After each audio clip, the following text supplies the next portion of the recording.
네, 오늘은 우리가 성찬식이 함께하는 예배고 또 오늘 학사 개강 예배라서 새롭게 학사 들어오신 분들이 또 지금 계세요. 그래서 이따가 또 새 가족 아마 인사할 때 또 소개하지 않을까 싶은데 우리 서로 얼굴을 익히면서 또 친해지고 가까워지는 그런 하반기가 되었으면 좋겠습니다. 오늘 우리가 읽은 말씀은 도마라는 제자 하면 가장 먼저 떠오르는 장면 중 하나일 겁니다. 네, 예수님께서 죽으신 다음에 다시 부활하셔서 이제 막달라 마리아를 먼저 만나셨고 그 다음에 마리아가 전해준 소식을 들은 제자들이 부활하신 예수님을 만났습니다. 근데 이제 그 만난 다음에 그 자리 가운데 없었던 인물이 한 사람이 있었는데 그 사람이 누구냐면 바로 도마였던 거죠. 네. 이 도마라는 사람에게 이제 제자들이 소식을 전합니다. 야, 예수님 우리가 정말 만났어. 예수님께서 부활하셨대. 이 놀라움과 기쁨의 소식을 전하죠. 그래서 도마가 그 소식을 듣는데 이 도마라는 제자가 제가 봤을 때 약간 그 평범한 사람은 아니었던 것 같아요. 조금 우리식대로 하면 좀 기가 센 인물일 수도 있고 혹은 뭐랄까 조금 속된 말로 깡이 있는 인물이 아닐까 생각됩니다. 그 증거 중 하나가 뭐냐면 우리 그 나사로 얘기할 때 예수님께서 나사로를 살리러 가자고 하시잖아요. 그때 이제 제자들이 다 어떻게 했나요? 머뭇거렸어요. 거기 가는 게 맞나 했어요. 이미 죽은 거 아닌가? 거기에 가면 위험할 텐데 하면서 머뭇거렸는데 딱 한 사람만 가자 한 사람이 있었어요. 그게 바로 도마였습니다. 근데 그냥 가자라고 하지 않았어요. 우리가 주님과 함께 죽으러 가자. 약간 이렇게 얘기를 했습니다. 약간 그런 조금 속된 말로 곤조랄까요? 약간 깡 혹은 어떤 강직함, 어떤 자기만의 대쪽 같은 뭔가가 있었던 사람 같아요. 근데 여러분도 잘 아시겠지만 이렇게 강직한 사람, 자기만의 주관이 뚜렷하고 대쪽 같은 사람은요 꼭 특징이 있는데 뭐냐면 다른 사람의 말을 잘 안 들어요. 믿지 않아요. 예. 그렇습니다. 그렇지 않나요? 예. 아니나 다를까 이 도마 요한복음 20장 25절의 말씀을 보니까 이렇게 이야기를 합니다. 자, 뭐라고 얘기했는가 한번 같이 볼까요? 25절 읽어볼게요. 시작. 다른 제자들이 그에게 이르되 우리가 주를 보았노라 하니 도마가 이르되 내가 그의 손에 못자국을 보며 내 손가락을 그 못자국에 넣으며 내 손을 그 옆구리에 넣어 보지 않고는 믿지 아니하겠노라 하니라. 네. 내가 이 손을 펼쳐서 주님의 못자국이 진짜 못자국인지 살펴보고 그 못자국이랑 옆구리 이제 창이 찔리셨었잖아요. 그죠? 그 창에다가 손을 집어넣어 보기 전까지는 내가 그 말을 믿을 수 없다. 네, 이야기합니다. 아무리 주님이시더라도 십자가에 달려서 돌아가셨는데 심지어 무덤 안에 안치되셨는데 그 분이 부활하셨다라는 소식 내가 직접 확인하기까지는 내가 그분이 맞는지 사기가 아닌지 확인하기 전까지는 믿을 수 없다라는 것이었죠. 결국 어떻게 됩니까? 시간이 조금 며칠 지나서 여드레 정도 지나서 예수님께서 나타나셨을 때 베드로가 직접 다 또 넣어봐요 그걸. 보통 보면은 감이 올 텐데 넣어봐요. 손 넣어보더니 주님께서 정말 나의 주님이십니다. 그때 인정을 하죠. 믿게 되죠. 그래서 예수님께서 그런 도마를 보시고서 뭐라고 말씀하십니까? 그 유명한 이야기, 너는 나를 본고로 믿느냐? 보지 못하고 믿는 사람들은 복되도다. 이렇게 말씀을 하시죠. 그래서 보지 않고 믿는 믿음이 얼마나 복되고 중요한 믿음인가 이거를 가르쳐 주셨어요. 그래서 오늘 이야기가 너무 유명해져서 우리가 도마하면 꼭 도마 앞에 뭐라고 붙이냐면 의심 많은 도마라고 붙입니다. 실제로 유튜버도 있습니다. 의심 많은 도마라고.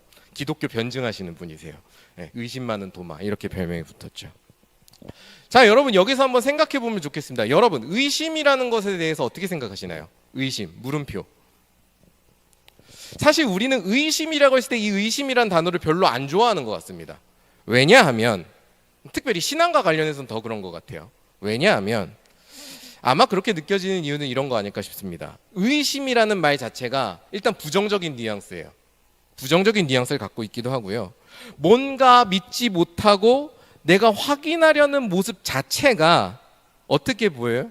믿음이 약하고 신앙이 약한 것처럼 보이기 때문이 아닌가. 그런 것 때문에 우리가 의심이란 단어를 별로 좋아하지 않는 거 아닌가 생각을 해봅니다.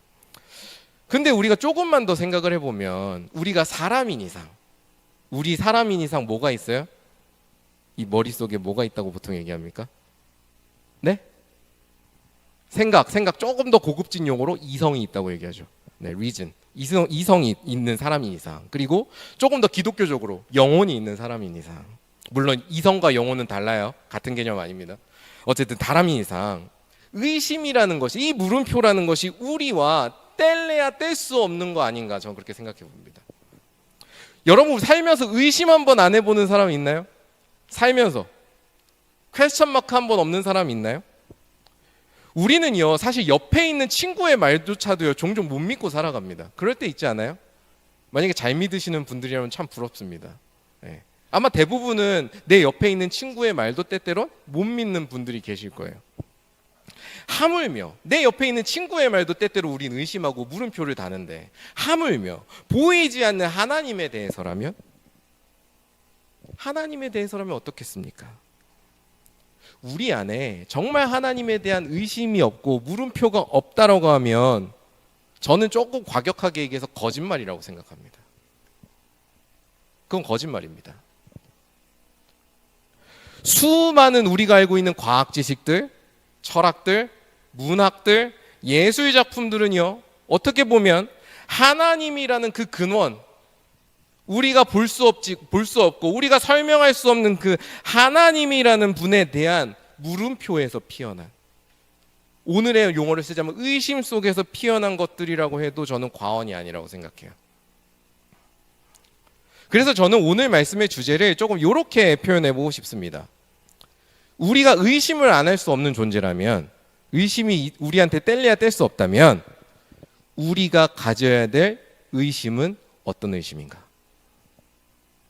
우리가 가져야 될 물음표는 도대체 어떤 물음표인가? 이걸 여러분들과 나누고 싶어요. 우리에게 의심이라는 물음표가 있을 수밖에 없다면, 그렇다면 우리는 하나님께 어떤 의심, 어떤 질문을 던져야 하는지를 물어야 됩니다. 왜냐하면 어떤 질문이냐에 따라서, 여러분들이 던지는 질문이 무엇이냐에 따라서 그 질문이 여러분들의 신앙과 삶을 갉아먹을 수도 있고요, 반대로 여러분들의 삶과 신앙을 풍성하게 만들어줄 수도 있기 때문입니다. 자, 그렇다면 우리는 어떤 의심, 어떤 질문을 가지고 하나님 앞에 나아가야 될까요? 오늘 우리가 바라보는 도마의 모습에서 우리가 한 가지 생각해 볼 것이 있습니다. 자, 도마, 분명히 부활하신 예수님에 대해서, 예수님이 부활하셨다는 소식에 대해서 물음표를 던졌습니다. 정말 맞아? 내가 확인해 봐야 믿겠는데? 라고 질문을 던졌습니다. 그런데 예수님께서 눈앞에 나타나시고 그가 경험했을 때 도마는 망설임도 없이 그 예수님을 전적으로 믿었어요. 저는 여기서 도마가 던진 질문에 일종의 중요한 방향성이 있었다고 봅니다. 어떤 방향성이냐면요, 믿으려고 하는, 내지는 믿음이라는 방향성이 있었다는 거예요. 누군가는 이 도마의 반응을 보면서 이렇게 얘기할지도 모르겠습니다. 예수님을 봤으니까 믿었겠지요. 눈앞에서 상처를 보여주고 상처에 손을 대보라고 하니까 믿었겠지요. 우리도 그렇게 예수님을 눈앞에서 보잖아요. 그럼 믿을 수 있습니다. 이렇게 생각하는 분들이 계실지도 모르겠습니다. 하지만 여러분, 우리의 의심이나 우리의 질문이라는 게요, 그렇게 순진하지 않습니다. 여러분 그걸 아셔야 돼요. 내가 던지는 질문이란 게 그렇게 순진하지 않아요. 그렇게 순수하지 않습니다.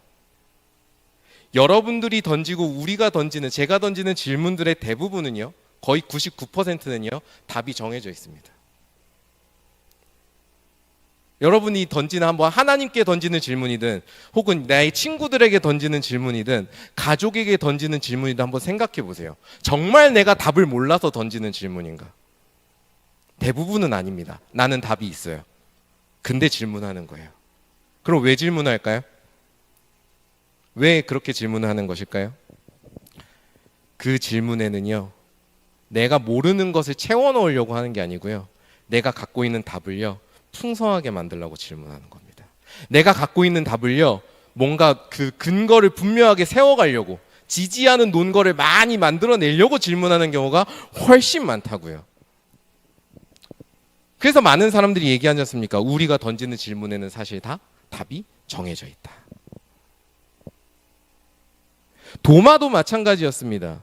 도마가 예수님을 배웠을 때 바로 이분이 나의 주님이시다, 부활하신 주님이시다 믿을 수 있었던 것은요, 그가 이미 마음속에 뭐가 있는 거예요? 예수님을 구주로 모시는 그 믿음이 있기 때문이고요. 예수님께서 다시 살아나신다고 약속하신 게 있거든요. 그 약속을 믿고 있기 때문에 눈앞에 예수님이 나타났을 때 그것을 믿을 수 있었던 겁니다.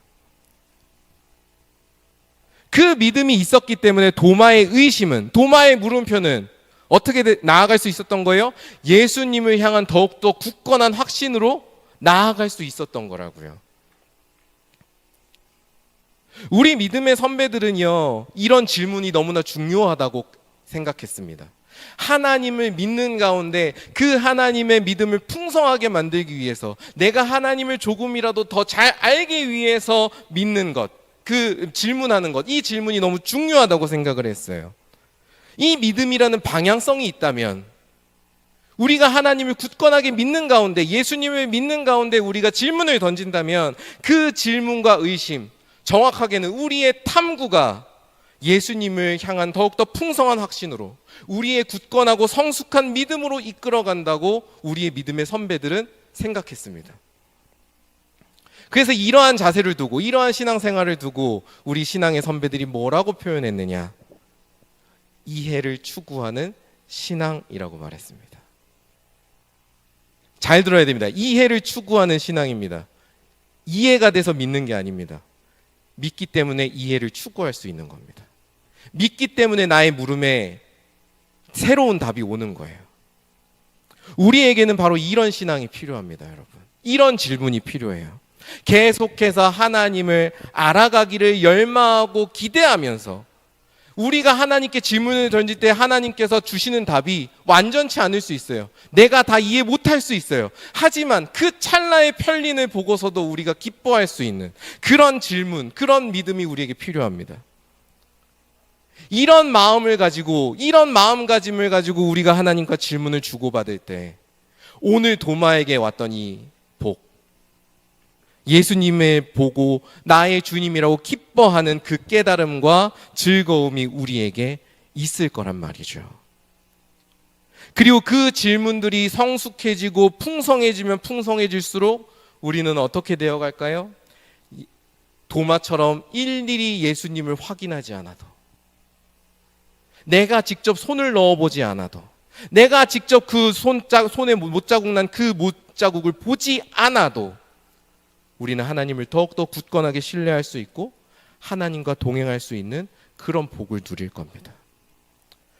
보지 않고 믿는 자 복되다, 그 말에는 저는 이 의미도 있지 않나 생각해 봐요. 오늘 우리는 성찬의 자리에 초대를 받았습니다. 여러분, 성찬을 두고 보통 우리가 뭐라고 이야기하는 줄 아십니까? 눈으로 보는 말씀이요, 우리가 경험하는 말씀이다라고 얘기합니다. 우리가 받는 것은요, 눈에 보이는 것은 단순한 떡과 잔이지만, 그래서 우리가 예수님께는 죄송하지만 떡의 맛을 따지기도 하고 잔의 맛을 따지기도 하기도 하죠. 야, 요 잔 맛있는데, 이 교회 떡 맛있는데, 솔직히 다 그러잖아요. 그럴 때 있잖아요. 죄송스럽긴 하지만 우리 그럴 때도 있지만, 우리 눈에 보이는 게 그런 것인지라. 그러지만 엄밀히 말하면 우리가 받는 이 떡과 잔은 오늘 우리에게 임하시는 주님의 몸과 피입니다. 도마가 부활하신 주님의 몸에 손을 대고 확인을 했던 것처럼, 우리가 오늘 성찬을 받는다는 것은요, 우리가 보지 못했던, 우리가 느끼지 못했던 주님의 몸과 피를 느끼고 맛보고 경험하는 자리입니다. 우리는 주님의 몸과 피를 받을 때 그래서 주님과 하나가 됩니다. 이 성찬의 자리, 그리고 우리가 말씀이 듣는 이 자리에 주님을 만나고자 하는, 내가 믿는 주님을 조금이라도 더 알고자 하는 그 열망을 가지고 여러분들이 나아오셨으면 좋겠습니다. 주님께서 여러분들이 그 마음을 가지고 나아오신다면 주님께서 그 마음을 받으실 것이고요. 여러분들을 더 깊이 만나 주실 것이고 이 시간이 여러분의 믿음이 풍성해지고 여러분이 하나님을 향한 알미 더욱더 확장 성숙해지는 그런 놀라운 은총의 시간이 될 것이라고 저는 믿습니다. 날마다 오늘도 내일도 계속해서 주님을 향해 나아갑시다. 그리고 주님께 질문을 합시다. 그리고 주님께서 주시는 답을 들어봅시다. 그렇게 여러분들의 삶이 하나님으로 충만한, 예수님으로 충만한, 성령님으로 충만한 참으로 복된 인생들이 되시기를 주님의 이름으로 간절히 축원합니다.